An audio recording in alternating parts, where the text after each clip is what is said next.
Commissionerate police special crime unit हाथ में तीन कुख्यात ब्राउन सुगार बेपारी 37 लाख टंकार ब्राउन सुगार सहित समीर खान शेख इस्राद मोहम्मद मुन्ना खान को गिरफ करिछि पुलिस। समस्त घर बालेश्वर जलेश्वर अंचल भुवनेश्वर में धड़ा जहर बिक्री करुवा बेले एमानंकु माड़ी बसिछि पुलिस।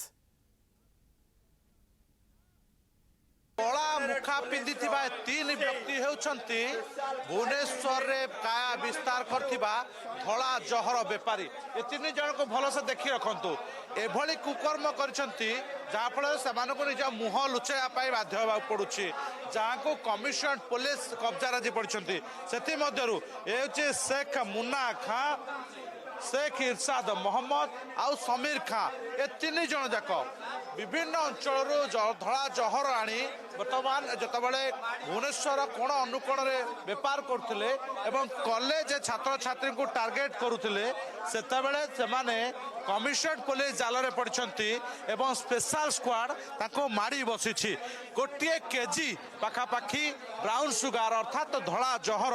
कमिशन पुलिस हाथ में लगी यही माने ही कहुचे पूरा मास्टर माइंड राज्य में जो धड़ा जहर बेपार विस्तार चलता एमाने ही होती तार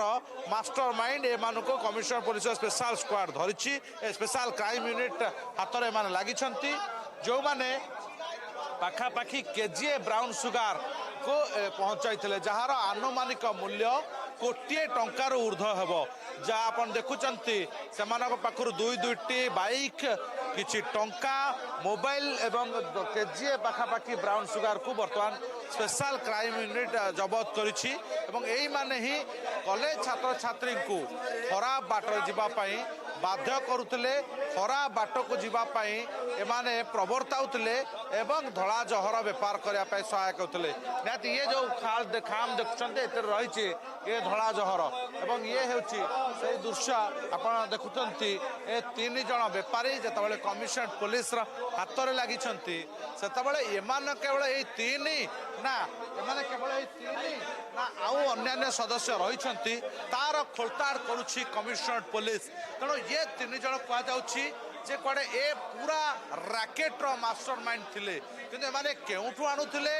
एवं भुवनेश्वर केउ केउ जगार बिकी था तार वर्तमान तदंत कर खुलासा कर कमिशन पुलिस एवं नजर रही केवल तीन ना आहुरी ए राकेट्र सदस्य रही सामना को केबे आसुचे। भुवनेश्वर कैमरा प्रदोष अतुल्य बाउत कनक न्यूज।